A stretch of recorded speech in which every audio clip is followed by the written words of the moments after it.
En estado crítico permanece Miguel Uribe Turbay, el precandidato presidencial colombiano que el fin de semana sufrió un atentado a manos de un sicario. Todo esto en medio de un clima político bien complejo que atraviesa ese país. Tenemos también dar una mirada a lo que está pasando en Estados Unidos con el envío de tropas por parte de una decisión del presidente Trump. Todo esto lo conversamos con Gilberto Aranda, doctor en estudios latinoamericanos, académico del Instituto de Estudios Internacionales de la Universidad de Chile. Muchas gracias por acompañarnos. Bienvenido. Hola, muy buenos días, un gusto estar con ustedes, por supuesto que saludo a quienes nos están viendo hasta ahora. ¿Le parece que comencemos con Colombia? Un impacto impresionante ha generado este atentado que sufrió el senador precandidato presidencial a manos de un sicario de 15 años. ¿Podemos hacer un poco de contexto del ambiente político que se estaba viviendo en Colombia antes de este intento de asesinato? Sí, desde luego decirles que en Colombia hay una sensibilidad muy importante con un tema que en cualquier lugar causaría pánico, sin duda, temor, por su historia. Eso es crucial, pero ya que estamos hablando del contexto, lo que yo tal vez tendría que señalar es que los últimos meses han sido bastante álgidos, muy efervescentes en lo que es eh, la polémica propia de la política, polémica, ¿no? El conflicto entre diversos partidos y diversas facciones de la política colombiana, con una retórica que yo diría que muchas veces no ayuda a nada a la concordia y a llegar a consensos. Pues es obvio que cuando tienes un Congreso dividido, necesitas llegar a algunos acuerdos, como obvio. Sin embargo, en general los actores han optado por incrementar los niveles de ataques y adjetivos, y eso desde luego no ha hecho bien. Luego, en lo puntual, hay una legislación sociolaboral, una reforma importante impulsada por el gobierno del presidente Petro, que fue rechazada por el Senado. Y el presidente Petro no fue rechazada por el Senado así como así, sino que fue rechazada la posibilidad de una consulta popular Claro, organizar esta respecto, consulta popular. Exacto, sí. respecto de esta reforma. Y por lo tanto, el presidente Petro lo que hace es, por decreto, con su ministro de Justicia, intentar llevarla a cabo de todas maneras. Obviamente esto agrió el debate y poco antes del atentado, la verdad es que el nivel de ataques era bastante alto por parte del liderazgo de oposición, incluido la víctima del atentado, como también el propio gobierno y el propio presidente Petro. Un país, Gilberto, que durante décadas ha visto cómo se asesinan a candidatos presidenciales, a ministros de las Cortes, entre otros. También me gustaría hacer un contexto, un poco de historia, para tratar de comprender esta violencia política que ha vivido Colombia hace tanto tiempo. Mire, de 1812 a 1902 hay 9 guerras civiles, solamente para comentarle eso durante el siglo XIX, desde centralistas versus federales, además de otras facciones conservadores y liberales que luchan. El momento más recordado tal vez es lo que se llama la época de la violencia, de mediados de los años 20 hasta el año 58 del Frente Nacional. Y dentro de eso el punto de inflexión es el asesinato de un líder político, Jorge Eliezer Gaitán, que para colocarlo en contexto diría que tenía un discurso muy parecido al momento de morir el 48 a lo que habían sido Perón en Argentina o Vargas en Brasil. Él es asesinado, de alguna manera abre lo que se llama el Bogotazo, que es un estallido social enorme, que tiene resonancias en todo el país. Y posteriormente, de ese 48 vamos a ver organización de guerrillas rurales, algo así como autodefensas campesinas, que van a progresar hacia lo que es eh, posteriormente la FARC y el Ejército de Liberación Nacional, muy distintos ideológicamente, pero a partir del año 64. Esto, y por último, decir que en los años 80 70-80 se crea una guerrilla urbana que es el M-19.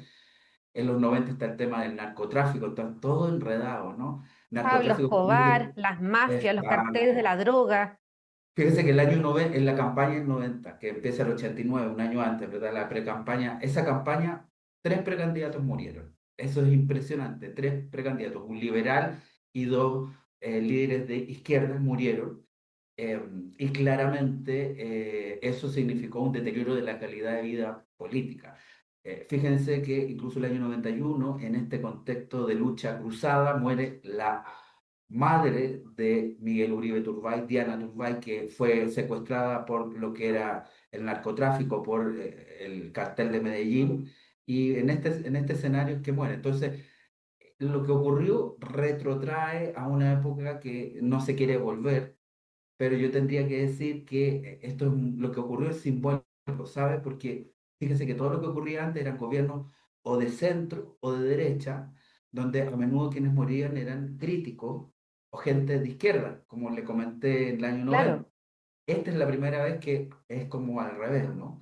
Hay un presidente por primera vez de izquierdas, donde uno de los líderes principales de la oposición sufre un atentado. Por lo tanto, tiene un alto elemento simbólico.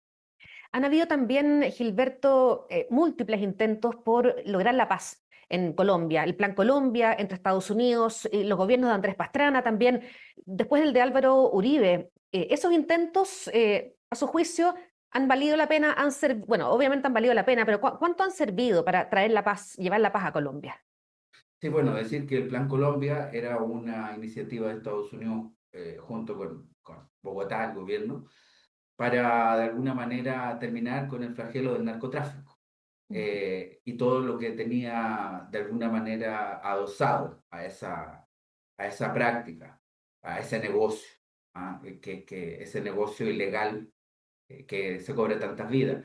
Pero ciertamente es importante decir que, sobre todo, pero bajo la época de Andrés Pastrana y de Álvaro Uribe. Álvaro Uribe implementó lo que se llama, además, la seguridad democrática, una política específica que mejoró los índices, por cierto, de convivencia o de alguna manera la violencia disminuyó, pero también hubo lo que se llamó falsos positivos, gente que moría en la refriega y que eran acusados de ser bajas de combate, de ser parte de la guerrilla, y simplemente eran civiles que muchas veces iban pasando, ¿ah?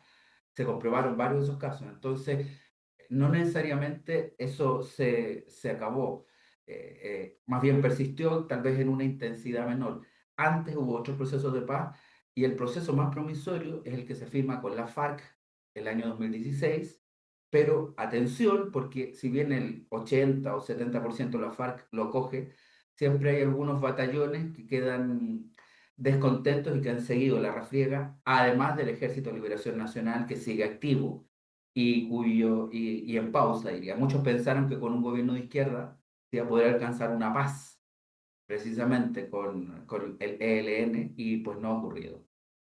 Bueno, el propio Álvaro Uribe, que hace un par de horas denunció también un intento de ataque, atentado en su contra al presidente Petro, que ha pedido redoblar la seguridad de algunas personas.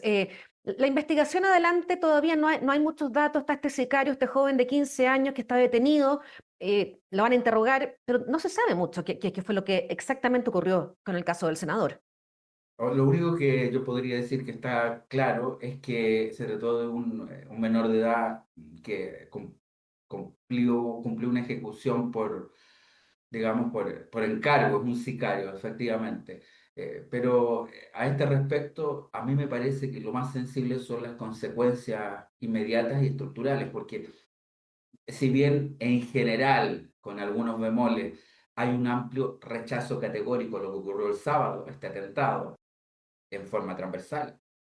Si bien eso ocurrido, la verdad es que cuando empiezan a hablar de cuáles podrían ser las autorías, se vuelven a dividir. Es decir, se reintroduce la polarización afectiva. Eso es lo que ocurría en el contexto anterior. La polarización, la distancia entre un sector y otro se incrementa, pero con elementos afectivos, ¿no? Donde entran a tallar las emociones, las iras, las rabias, etcétera.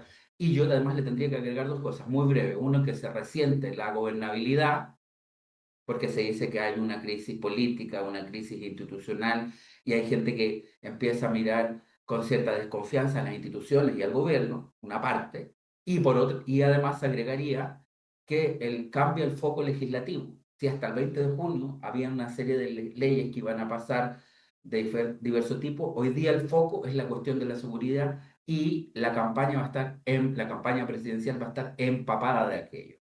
Una elección que se realiza el próximo año, entonces hay un segundo semestre bien complejo para el presidente Petro. Efectivamente, estamos hablando del 31 de mayo, es decir, a finales de mayo. Claro. Entonces, la verdad es que queda demasiado tiempo. Por eso es que hablamos de pre-campaña, que efectivamente arranca un año antes con unas primeras inscripciones.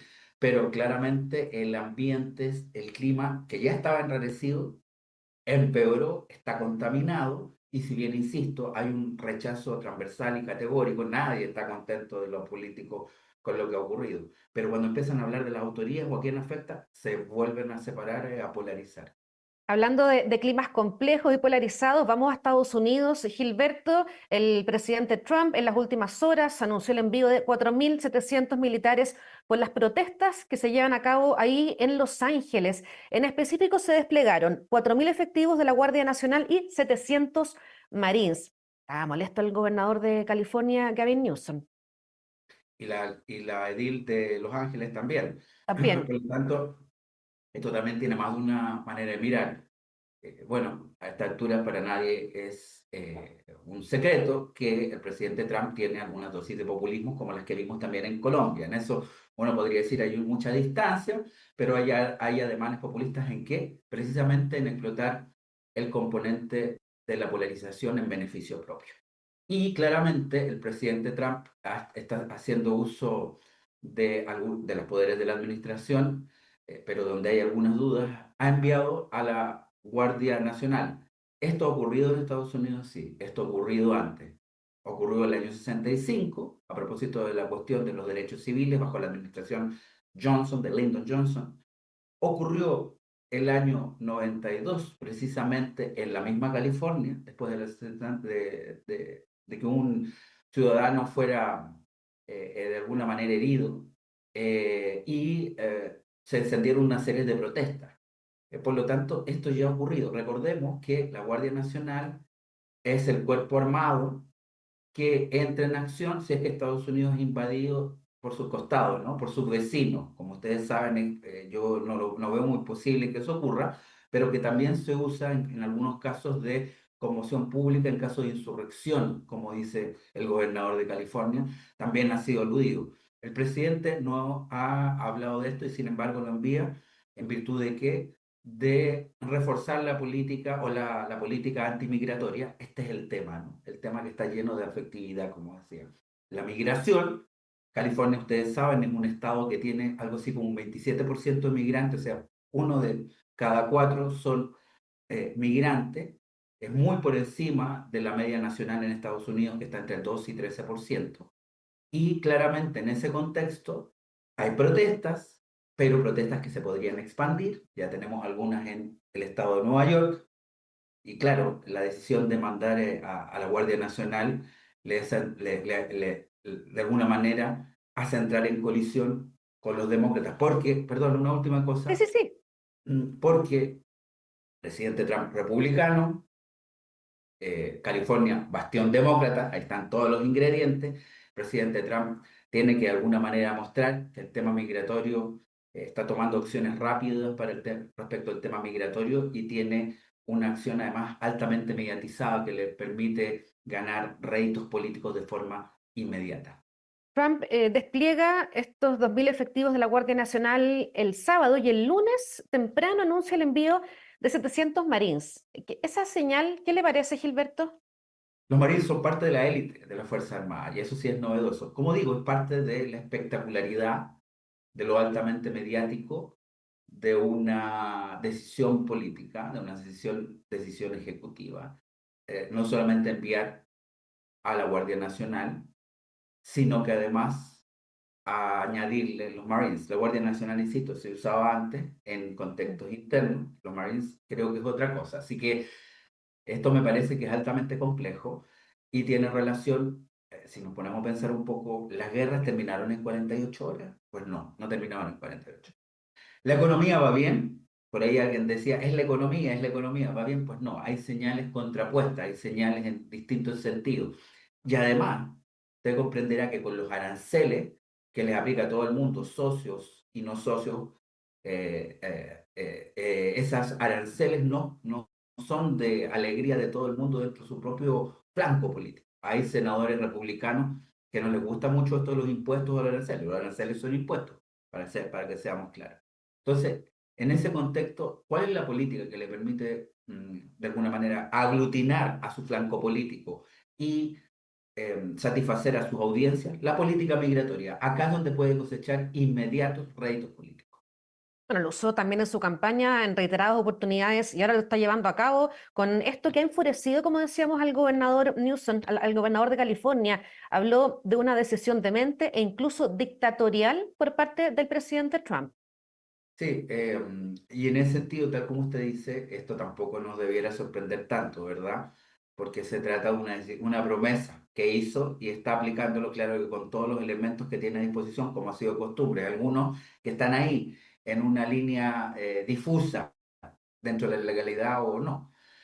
Luego, lo que alegan las autoridades de California, empezando por el gobernador, es que se está usando la Guardia Nacional sin el fundamento adecuado. Y además están insistiendo que las protestas han dejado daños, pero son menores a los que se podría pensar para el uso de esa fuerza, o que justifiquen el uso de esa fuerza. Por lo tanto, en ese sentido, lo que dicen es que es una maniobra política o mediática. Y ahí es donde está, podríamos decir, el punto de controversial. De cualquier manera, a mí me parece que estamos hablando de un presidente Trump determinado a imponerse en este punto, porque, insisto, aquí tiene casi pura ganancia, tanto en su flanco político inmediato, como también en lo que son sus electores, que fueron cruciales para llevarlo a la Casa Blanca. En todo caso, como usted dice, Gilberto, Trump ha abierto varios flancos durante sus meses de administración, tanto interna como externamente, con lo que está pasando con la guerra Rusia-Ucrania, en la franja de Gaza y con esta guerra arancelaria, pero fiel a su estilo también. Bueno, claro, lo que yo decía es que tiene evidentemente ademanes que en otras partes del mundo se llaman populismo, que en Estados Unidos ha existido, pero que era más bien un fenómeno esporádico, semi-marginal, si no marginal, semi-marginal, y ahora tenemos un presidente pletórico de estas características. Sin embargo, quiero insistir, este punto a él le va a traer en su evolución básicamente ganancias, ¿ah? Ganancias que no es lo que ocurre con los otros casos. En los otros casos, además, como en los aranceles, se permite bloquear, ¿no? Le dice Claro. a Europa, voy a instalarle aranceles 50% para llegar a la negociación y así no tener ese arancel algo más bajo, pero que se acerque a su objetivo, plantea una mejor negociación, ¿no? Algo que tiene que ver con su mentalidad también de empresario de bienes raíces. En cambio, en este caso, que es el caso que estamos viendo, la respuesta a las protestas por la cuestión migratoria, pues aquí no hay blofeo, acá actúa y después explica, más bien, ¿ah? Es como diferente. No olvidar que finalmente es un presidente que tiene elementos paleoconservadores, más bien proteccionista, muy a contrapelo de lo que fue la tónica de los presidentes republicanos, que eran neoconservadores, algunos dirán neoliberales, pero que apostaban al libre comercio y que incluso en el caso de Reagan, que para algunos es el presidente más importante de Estados Unidos, yo tengo la impresión de que hay otros que son muy importantes como Franklin Delano Roosevelt, pero muchos dicen que el más importante es Reagan, y Reagan, como ustedes saben, apostaba por la migración para precisamente mejorar muchos índices de productividad económico y de sociedad en Estados Unidos. Bueno, esto es a contrapelo incluso de la tradición republicana en Estados Unidos, pero claro, es lo que una parte de sus electorados demanda. Y está con una oposición, con los demócratas bien divididos. No, no se ve una figura líder que logre aunarlos, por el Eh, momento. Estoy completamente de acuerdo con usted. Aparece muy fraccionado, incluso más que el caso republicano, que insisto, se han escuchado unas voces discrepantes a propósito de estos aranceles a todos y a todas. ¿Ah? Pero claramente esto también debería ser saca partido de aquello. Ahora, esta disputa, que también se plantea en términos simbólicos, el presidente contra la administración demócrata, opositora en lo que es la gobernación de California y la alcaldía de Los Ángeles, también de alguna manera puede prefigurar futuros liderazgos. O sea, creo que acá también van a entrar a tallar otras cuestiones. Y al mismo tiempo, el riesgo es que esto tenga un factor contagio, tengo entendido que ya comenzaron algunas protestas menores, no del calado de California, en otros lugares, por ejemplo, el estado de Nueva York. Interesante análisis, Gilberto. Vamos a seguir bien de cerca lo que está pasando en Estados Unidos y también con el estado de salud en Colombia del senador atacado. Muchas gracias por habernos acompañado. Muchas gracias a ustedes y muy buenos días. Muy buenos días. Y ustedes invitados a quedarse con nosotros aquí en emol.com.